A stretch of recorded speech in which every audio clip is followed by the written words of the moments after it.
Okay, looks like we are live now. So, yeah, this week's Parsha is Korach. This is actually my Torah portion for my bar mitzvah, so I'm kind of stoked.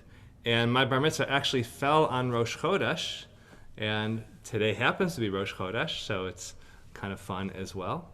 Um, yeah, so we are looking at Korach. Now, normally we'd be looking at Korach. Most people, when they think of Parshat Korach, they're going to look at the rebellion and want to understand what's going on there, or maybe the competition to see who is the true prophet of God, who does God really choose. But I actually want to look at the very end of the Parsha. We're actually going to look at the entirety of chapter 18, and I only have two commentaries here on this whole thing. I really just kind of want to go through it slowly with one another to really understand what we're looking at.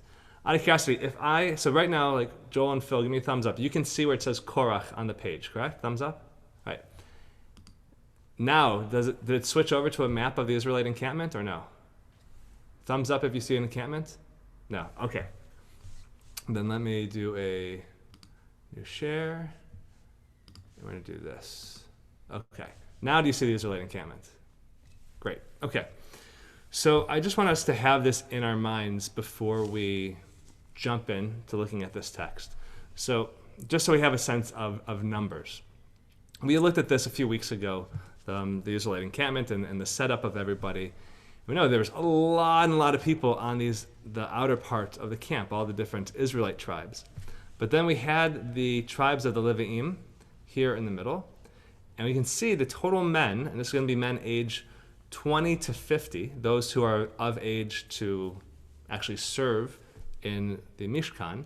There's just over 22,000 men. Right, so that's 22,000 Levi'im. Then we have just this little camp right here by the gate, by the doorway into the Mishkan, and right there we have Moses, Aaron's sons, and their families, and Moses' sons and their families. But of course, we never really hear anything about Moses' sons once we get back to Egypt, right, from Midian. Right? From that point on, like, they more or less don't exist. We know they kind of exist, but we're probably talking about not more than a few dozen people in this little encampment of the Kohanim versus 22,000 plus women and children and seniors living amongst the Levi'im. So we're talking about a lot of Levi'im, not many Kohanim. So I just want us to kind of have that in mind as we are looking at the text here. Just give me a second to switch back over. So now do you thumbs up? Do you say Korach again or no? Okay. Now thumbs up to Korach? Great. Okay.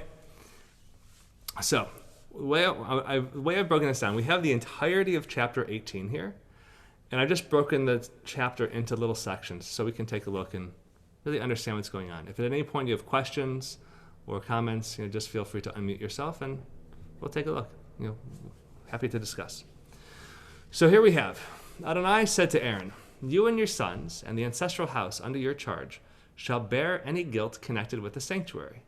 You and your sons alone shall bear any guilt connected with your priesthood.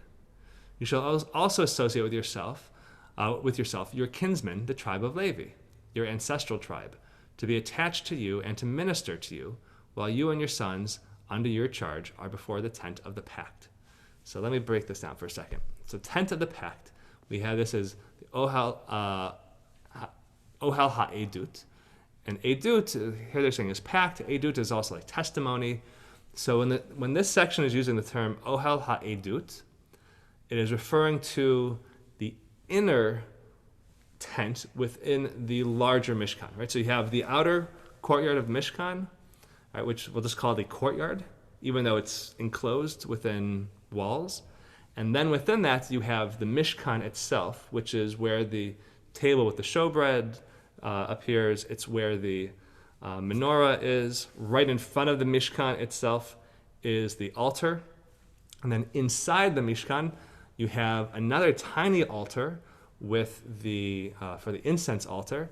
And then beyond that, we have the Holy of Holies, right? And so What we're talking about here is the Kohanim are there to work before the Mishkan itself and not in the larger courtyard. Right? The larger courtyard we're going to see, that is for the Levi'im. Okay, just want to make sure we're understanding the language that's being used here. So they shall discharge their duties to you and to the tent as a whole, the larger courtyard. But they must not have any contact with the furnishings of the shrine or with the altar, lest both they and you die. So, right, don't come anywhere near the altar. Don't go inside the Mishkan.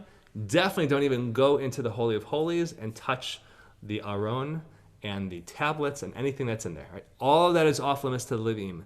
The only people who can touch that stuff are going to be Kohanim. And so we're actually not talking about that many people, right? We're talking about,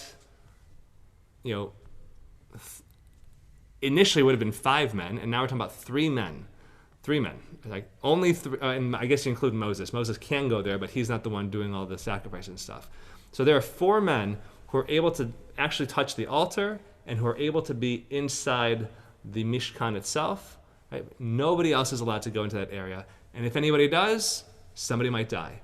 Which should remind us of what happened in Parshat Shmini when Aaron's sons brought their, Nadav and Avihu brought their Esh Zara, their strange fire, and were consumed. Right? The wrong people did the wrong thing at the wrong time, and people died as a result.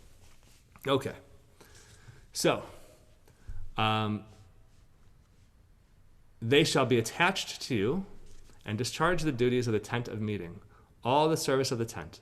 But no outsider shall intrude upon you as you discharge the duties connected with the shrine and the altar, that wrath may not again strike the Israelites. Right? So just reiterating this, the 4 people are allowed to be in this one area, nobody else. We're talking about a lot of Levi'im who could possibly kind of come in there. So we have to find a way to kind of limit the number of people who are in the area, right? Any questions, any comments before we go into the next little bit here? Okay. So what exactly are the duties of the Levi'im? So I hereby take your fellow Levites from among the Israelites. They are assigned to you in dedication to Adonai to do the work of the tent of meeting. Right? So this is Ohel Moed, not Ohel Ha'edut. So Ohel Moed is going to be the larger courtyard area, and Ohel Edut is going to be the smaller area. So when we say the tent of meeting, right, because you can have more people gathered in that space and not necessarily worry about it. We don't have other people going into the Mishkan itself. So when Moses called last week for the 70 elders to come in to receive prophecy from God, and Eldad and Medad remain out in the camp, right, those 68 elders who came in, they gathered in the courtyard. Right?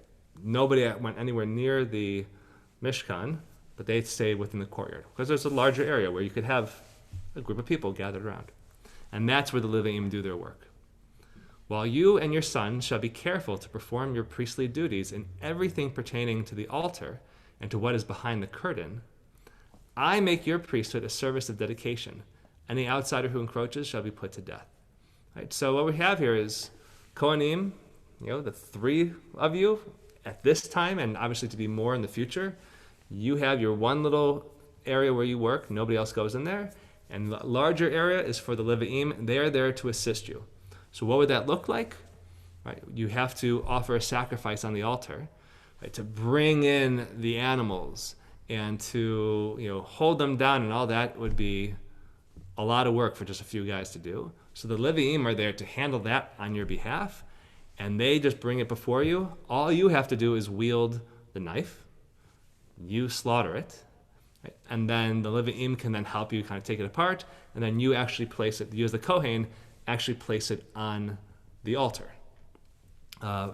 Whatever, whether it's the blood, whether it's fat, the meat, whatever it is, you as the Kohen do that. And it's not that large of an altar, so it's not like you can do a lot of animals at one time anyways. So the Levi'im are there to make sure everything is ready for you so that you can just do the most important thing that you and only you can do. Right? Make sense? Any questions, any comments at this point? Yeah, Phil, you do? Yeah. You can unmute yourself. So that was all, but that was all done in the courtyard.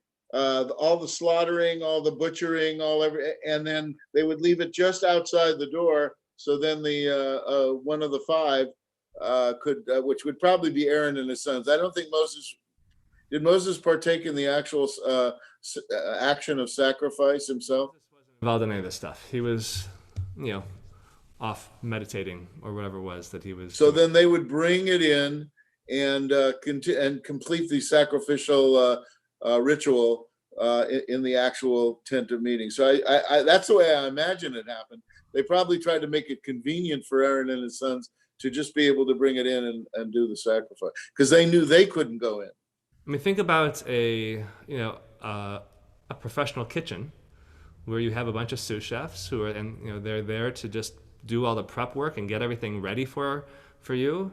Assuming you don't have actually, all right.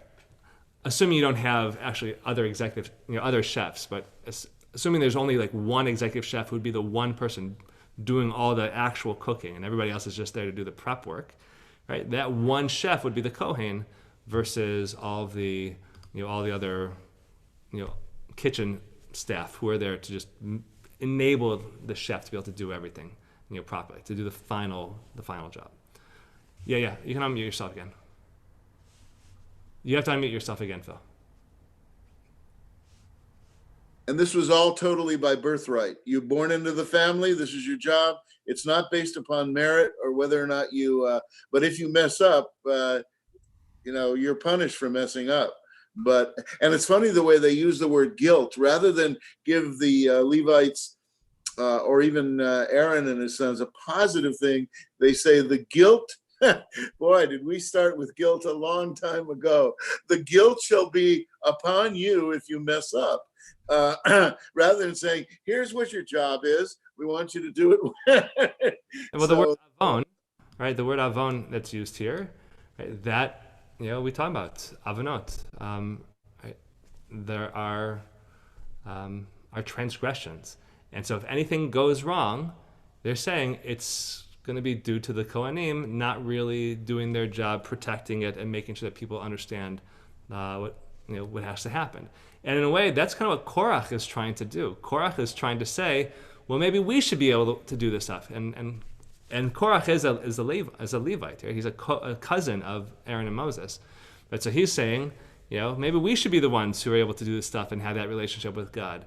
And really, what God is saying is Aaron, you got to get the stuff in check, because if you don't get it in check and somebody comes onto my altar, into my Holy of Holies, that's not supposed to be there, and they have to die, like I just had to open up the earth and 15,000 people died in a plague earlier in this parsha, all of that is because you clearly weren't doing your job well enough to really make sure people understand these responsibilities. And hopefully, because we've just had this experience with Korach and the plague, then hopefully the people will understand the seriousness of this and really take these boundaries seriously.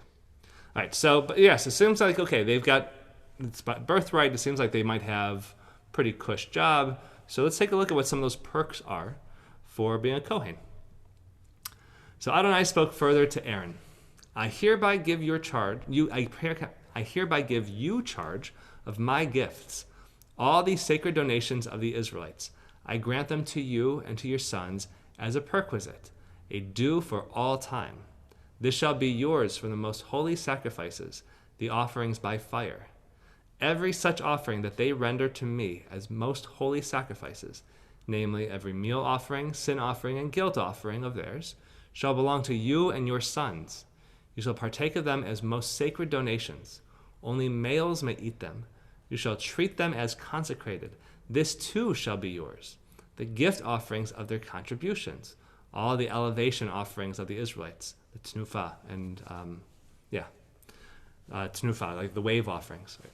I give to you, to your sons, and to the daughters that are with you, as a due for all time. Every one of your household who is clean may eat it. So we're starting to see, okay, so the Kohanim, they have this role.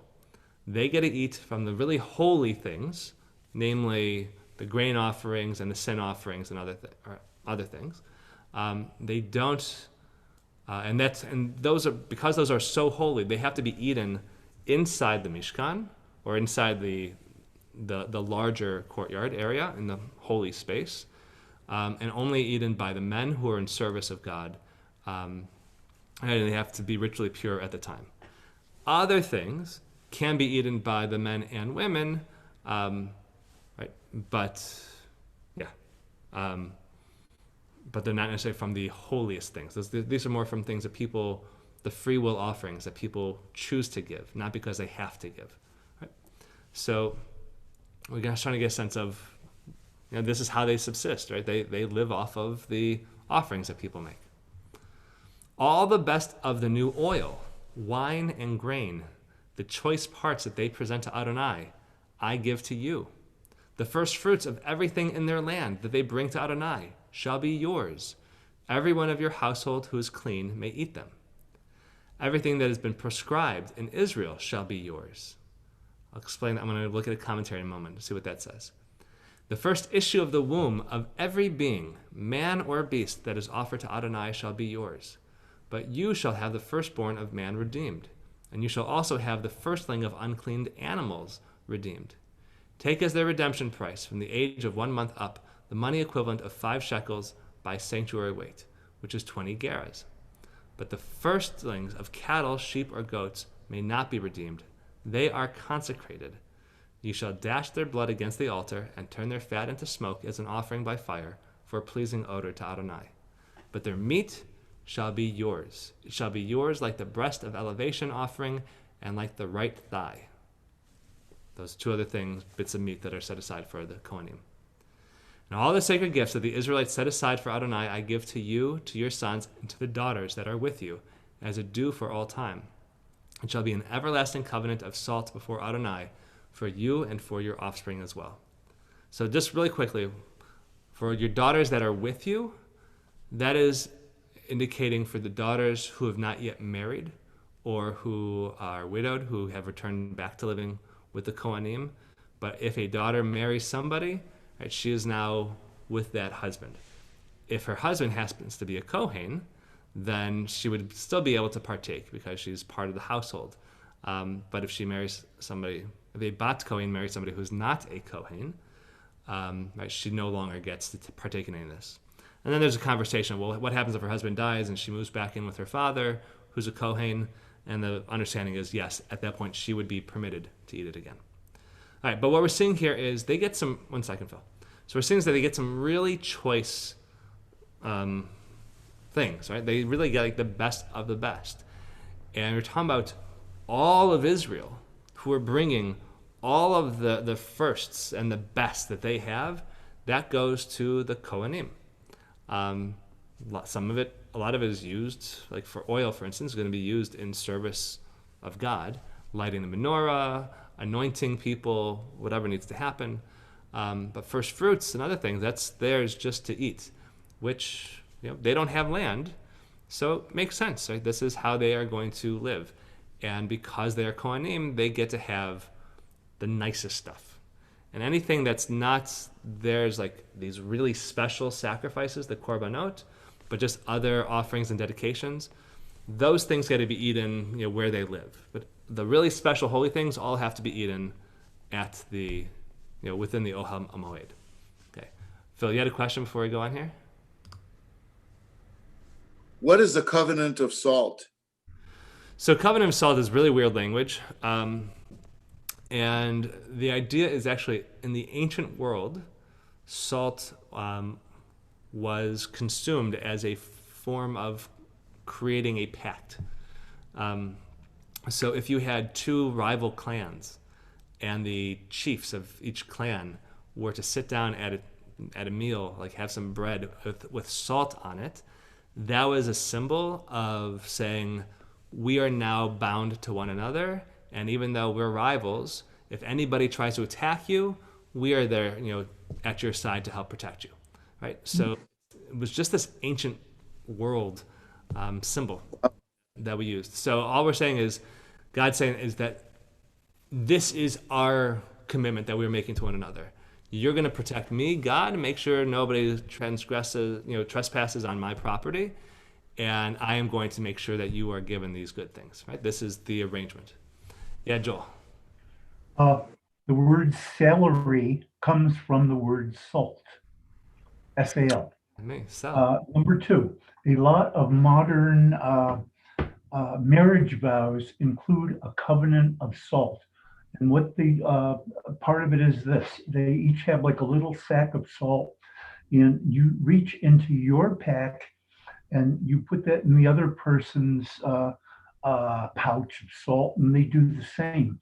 So this I like that. agreement is going to be fulfilled until you can return the salt that belongs to the other person, which cannot be done.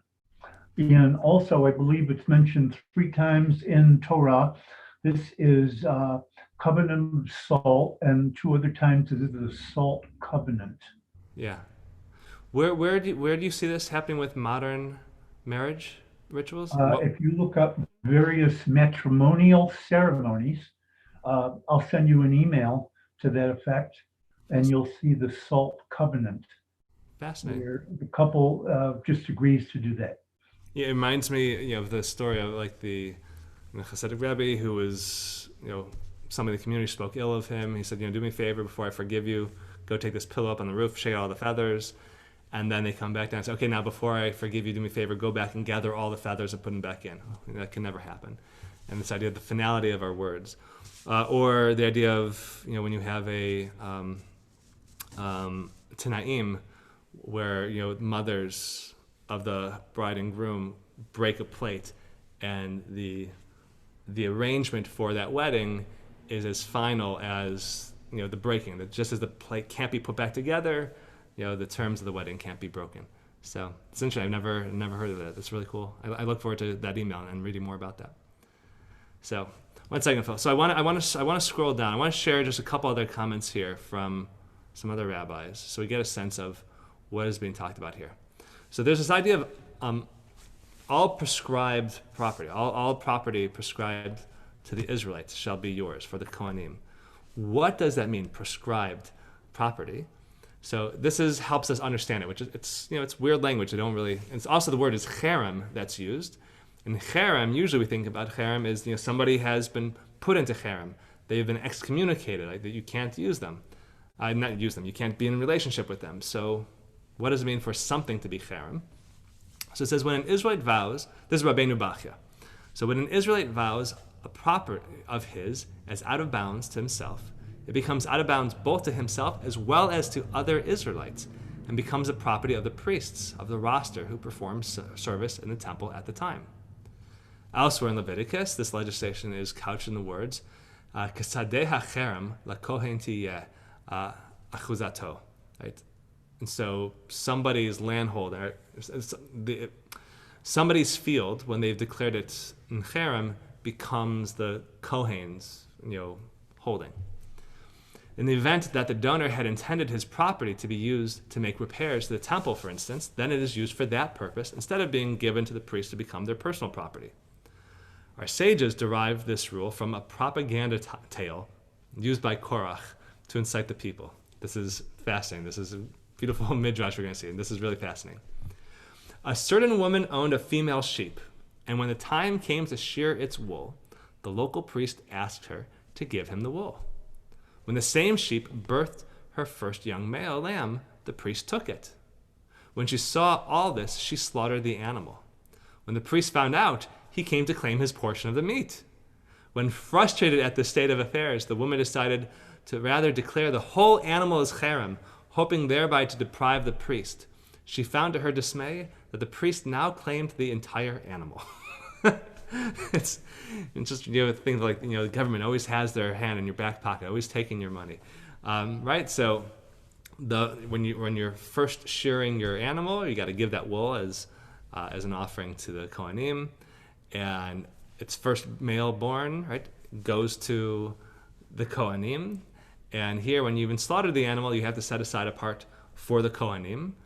And she's saying, this is ridiculous. They're always taking my stuff. Like, I want to have some of my wool. I want to have the kids. I want to have, or I guess lambs, right? I want to have the meat. Why are the Kohanim always coming and taking it? I'm just going to put it into cherem. And the idea of putting something in cherem, you think, okay, so nobody can have it, but alas, anything in cherem, the entire thing is the Kohen's. So it's a great little midrash. It helps us understand more what it really means for something to be proscribed, to put something into cherem. Then here, this is something a little interesting as well. So surely you shall redeem the firstborn, men, specifically what's talking about, humans, as explains that you shall take the redemption price, 5 shekels, so too shall you redeem the firstborn of impure beasts. Right, so it just raises, we're looking at the text, it seems a little strange. Right, you're not giving the firstborn of an impure beast to the Kohanim, but you're redeeming it. And so if I have a brand new horse, normally that firstborn horse, in theory, would have to be dedicated to the Kohanim, but instead, whatever the value is of that firstborn horse, whatever it get in the marketplace, here they say like 5 shekels, which would be like a lot, but right. But this idea that I then have to take that value and give that to the Kohanim so that I can continue having my impure animal. But if it was a cow or a sheep or a goat, that animal has to be given to the Kohanim.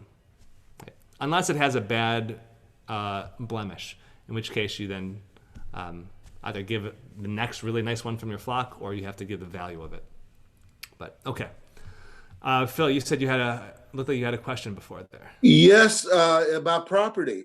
Since the priest could not own property, and here they're talking about giving property to the priests, would they also only accept then the value of the property? Yeah, they would never take the property because God specifically said you cannot own property. So the idea of the owning property is that, as we recall from when we're first learning about everybody getting their land holdings, is that, and especially the story of Zelophehad and his 5 daughters, is that all the tribes and all the families are allotted their portion of land. And then every 50th year, in the Jubilee year, even if you have loaned out, pawned, if you will, your property for however many years remaining, in that 50th year, it all returns to your ownership. So similarly here too, you can put your land into cherem, and that land is then there for the Kohanim to live on, to work, do whatever they want to do with. No. 50th year, it does not return to, like, the Kohanim don't get a hold on to it. It returns to its owner. So they can never actually have land in perpetuity. They can only have land for a short period of time. Right? No longer, it's not. I did not know that. All right. They can't then turn around and sell it off. They probably could rent it out to others, but they can't sell it off to others. It's it is not actually their land, because really all the land is God's anyways. And God's just saying, all right, this tribe can have this land, and this family within the tribe can have that land. And when that father dies, and he's going to split his land up amongst different children, right? And then come year 50, anybody who maybe rented out land to other people because they found themselves in a bad situation, it's going to return back to the family. Which is fine when numbers stay relatively linear, but when you don't see any contradiction at all in God's making it clear to them that you're going to have all these privileges when you're operating within the Mishkan.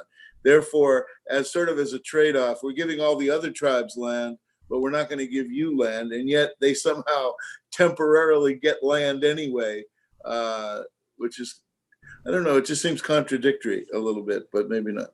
Let's hold tight, and we'll see what the next stuff is that we have here. All right, so that was the perks of being a Kohen. So let's look at the cost of being a Kohen. And as it says, and Adonai said to Aaron, you shall, however, have no territorial share among them or any portion in their midst. I am your portion and your share amongst the Israelites. So again, it's like there are a lot of perks to actually having your own land. Like you have children, and your children have children, and you're growing your family, and then all of a sudden the 50th year comes around, and now everybody's homeless. They don't have land that they can live on. It's pretty tough. You then are dependent on the people to take care of you, and you don't have something that you can just hold on to as your own forever. It's problematic, and so they are beggars in a way, right? They are was it Blanche Dubois, right? They always depend on the kindness of strangers. Um, right? I wouldn't think they would be beggars because they could move back into the Mishkan area where they have permanent housing. It seems like even if they had to give up their land, they did have a dwelling within the Mishkan itself. So I would think if they had moved out, they could just move back. But that's only when they are camped out in the wilderness. Once they enter into the land of Israel, all the tribes settle in their own lands. And there are a handful of cities that are set up specifically for the Levi'im, because there are so many Levi'im, but the Kohanim themselves don't necessarily have they don't have their own city for the Kohanim. Right? They're going to live probably close to the Mishkan, but if you had a couple thousand Kohanim at some point, they don't all have to be by the Mishkan and eventually by the temple at all times. They just have to be able to get there for their shift whenever their turn is up to work. They then have to rely on the benefit and generosity of others amongst the Israelites. So they but they're receiving value, receiving a lot of produce and other things. They could, if they wanted to, turn around, sell it, take the financial value of that, and then be able to rent out property, right? But they are living on Social Security. That is, right? They are dependent on the people to be able to live one way or the other. Either somebody's really generous and gives them property, or somebody gives them, or they receive all the other tithes and things, and they can sell that stuff off and be able to afford things. Yeah, Phil. But so there seems to be three periods of there's the Mishkan, the portable Mishkan. Then there's that whole period before the temple is built, and then you have the temple. And I remember when we visited the museum right outside the Kotel, and they talked about what it was like in the temple. People never brought their own sacrifices generally from their outlying villages on the pilgrimage holiday. They would pay the priests or pay the Levi'im to buy what is the sacrificial animal from the pens that were all around the temple itself. So they were making money on the sale of those sacrificial lambs. So that was when the temple was finally built. So they did have an income in a way from the sale of the sacrificial animals. Yeah, and if they were fortunate, they would have land that was put into cherem that they could then use, and they could breed the animals, and they could actually expand them, and then so now they have more animals, and they're even selling some of their animals, right? So they could find ways to benefit from it, but again, they don't have anything that is truly theirs, right? So they are still dependent on people, right? So they're very dependent on the system of giving. So let's look at the perks for being a Levite and what they get. And so the Levites, I hereby give all the tithes in Israel as their share in return for the service that they perform, the services of the tent of meeting. So tithes, ma'aser, right? So 1/10 of produce and all that is what's given to the Levi'im. Henceforth, Israelites shall not trespass on the tent of meeting and thus incur guilt and die. Only the Levites shall perform the services of the tent of meeting. Others would incur guilt. It is the law for all time throughout the ages. So, right, the people who are putting themselves and going into the service of God, it's a big ask to be able to do that work. Therefore, they get to live off of tithes. And right, you've got 12 tribes plus this one extra tribe of the Levites. They get 1/10 of what all the other tribes have, and so they get to, that's how they kind of get their share of things. They get a lot more than the Kohanim get, but again, there are nowhere near as many Kohanim as there are Levi'im. Right? So the choicest things, the nicest things, those go to the Kohanim and to the upkeep of the temple. But right, the Levi'im, we know elsewhere the Levi'im do get little cities for themselves, and they get obviously the Maaser from everybody. So it makes it a little bit easier for them to live. But again, they are completely dependent on the people. Okay. And of course, what is the cost for the Leviim? Here we had a lot of perks for Kohanim and a little bit of a cost for the Kohanim. So here we have a little bit of perk for Kohanim, and we're going to see a lot of cost for the Leviim. So the cost for them. They too shall have no territorial share among the Israelites, for it is the tithe set aside by the Israelites as a gift to Adonai that I give to the Levites as their share. Therefore I have said concerning them, they shall have no territorial share among the Israelites. Adonai spoke to Moses, saying, Speak to the Levites and say to them, when you receive from the Israelites their tithes, which I have assigned to you as your share, you shall set aside from them 1/10 of the tithe as a gift to Adonai. Right? So a tithe is already 1/10 of what the Israelites have, and the Leviim now have that 1/10. And now God's saying, and you have to take 1/10 of that 1/10. So 1/100th, 1% of everything the Israelites give, that is set aside. This shall be accounted to you as your gift, as with the new grain from the threshing floor or the flow from the vat. So shall you on your part set aside a gift for Adonai from all the tithes that you receive from the Israelites. And from them you shall bring the gift for Adonai to Aaron the priest. You shall set aside all gifts due to Adonai from everything that is donated to you, from each thing its best portion, the part thereof that is to be consecrated. So what's going on here, it's really fascinating. So you're a Levite. You have now received barrels and barrels and barrels of figs. And right, that is somebody's, the community's tithes that have now come to you. And let's say you received 10 barrels of figs. You have to go through those 10 barrels, find the best figs of the whole bunch, fill up one barrel, and then that one barrel is dedicated to God. So what does that mean? Is it given to the Kohanim or what? No, let's go on a little bit here. So say to them further, when you have removed the best part from it, you Levites may consider it to be the same as the yield of the threshing floor or vat. You and your households may eat it anywhere, for it is your recompense for your services in the tent of meeting. You will incur no guilt through it, once you have removed the best part from it, but you must not profane the sacred donations of the Israelites, lest you die. Okay, so I want to kind of paint this picture. So you've got this 1 barrel of really good figs, 9 barrels of good figs, but not necessarily the best. So that 1 barrel of really good figs are still yours to eat as a Levite, but you have to eat those in Ohel Moed, within the courtyard. And only the men who are in service to God can eat it. And you'll probably share it with the Kohanim as well, right? So you're having your lunch, your dinner, whatever, you're going to eat some of those figs.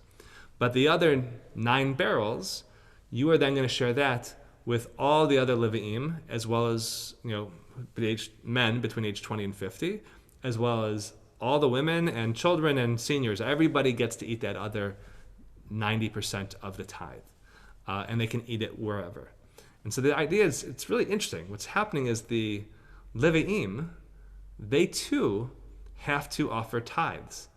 And so it reminds us of the idea that even if you receive tzedakah, right, and you live off of tzedakah, you are also responsible for giving tzedakah out of that tzedakah which you yourself received. Right? Everybody should still be giving. And here the Leviim are required to go through that. And in a way, they are making a sacrifice, because even if the figs were never really theirs in the first place, they didn't work to grow those figs and to harvest those figs, right? They have to give up the ones that are the best, that they may want to be able to share with others. Right? Those are kind of dedicated to God. So it's this really interesting model of who gets what. So I want to go back to looking at the other map here, the layout. So we're looking here again, and we see these numbers. So we have 600. It's really 603,000 Israelites. So 1/10 of 603 is going to be just over 60,000, and so that means the equivalent of 60,000. Now for 60,000, is what's there for the 22,000 Leviim. And of the 22,000 Leviim, you figure you take a small little portion of that, a tenth of that leaves you with 2,200, and you're never going to have 2,200 Leviim working at any given time in the Ohel Moed, because it can't hold that many people to be doing work there. So it just gives us a sense of how they are living, and they have to make that stuff last, and and they don't have much choice. It's like getting. I mean, you hope that everything that's in season, you are getting, and you hope maybe you can still can some things and preserve things or whatever it is that you need to do, so that, God forbid, there's a bad growing season, there's still something for you to eat. But if you are a landowner and you have crops, and some of your crops aren't really doing well for whatever reason one year, you still have other crops and you still have other things that you've stored up. But if you're a Kohen, you don't necessarily have that safety net in place. So it makes sense. You have to get a little bit more than what's actually there. But the Kohanim, they get the most choice stuff, but again, not all that much, right? It's not. Yes, like you've got the all those different sin offerings and everything that people are coming to bring, but for the most part, they're bringing those at the holiday season, for the 3 times a year. So you got to then hope, all the money, the value that you get from people maybe buying the produce, the animals from you to be able to sacrifice. So then you use that to be able to get other animals later in the year so that you can continue to eat or to get produce or whatever it might be. It's a very interesting, a very interesting arrangement. And if, obviously this is laid out when we have these numbers set set in place with the number of Kohanim, the number of Leviim. But as the people continue to live and their numbers grow and grow, you then have a lot more Kohanim who then have to be supported, and as well as their families. And it's just a very interesting system of really social security, that all of these people in the middle are entirely dependent on the larger population. And I imagine, one could easily see it, right? The larger population could grow to be very resentful, that here they're giving up their hard, the produce that they worked hard for to these people who didn't do anything. But the thing is, these people, the Leviim and Kohanim, are serving a role which is really crucial, and that the other people themselves cannot do. And it's a good reminder, like, that we depend on other people, and those people shouldn't be, especially if those people are doing things that aren't necessarily as lucrative as other positions. We have an obligation to make sure that they are provided for and cared for. To think of, people become teachers because they're really dedicated to helping kids learn, and teachers are paid nothing compared to lawyers, right? And so we want to make sure that they are then taken care of. And this is just really kind of hitting home for us, the importance of everybody serves their role in society, and some roles maybe make more money than other roles, but doesn't necessarily make those roles more important than others. And it's just important for us to be able to keep that in mind, that somebody has to do the really holy and really special work, and they shouldn't necessarily be penalized for that. Maybe they're not going to have a whole huge nest egg to be able to pass on to the next generation, their land holding, but they shouldn't mean that they should have to go hungry and starve. Yeah, Phil. You have to unmute yourself. A take on Korach. Do you think Korach was wanting to join the club or just completely change the system? What is your take on that? Or maybe there's a third alternative. I mean, he didn't care so much about the system. He just wanted to be on the inside.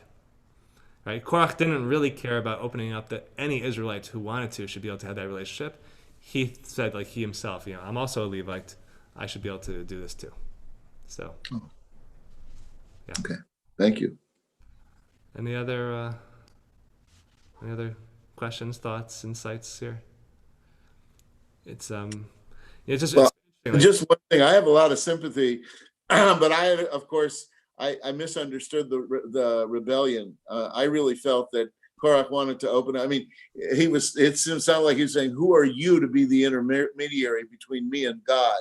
I want to be able, to pray directly to God. I don't need this whole priestly class to."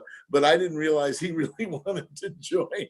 It's just he felt like an outsider. He wanted to get into that. I would have. So I think maybe my sympathy for Korach is misplaced in a way.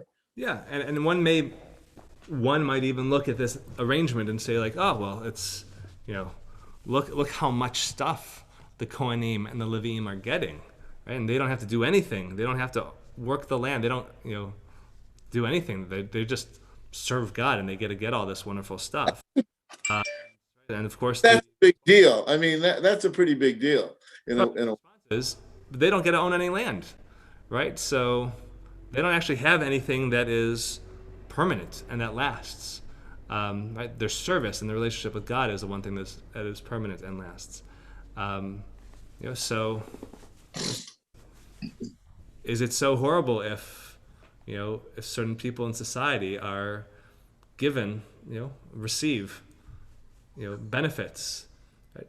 They're not making a ton of money. They may not own their own house. They may not, be able to have huge amount of investments to pay for their children to go to college, right? So what's so horrible about people receiving from, from government, from society, whatever it is? What's so horrible about social welfare? Like,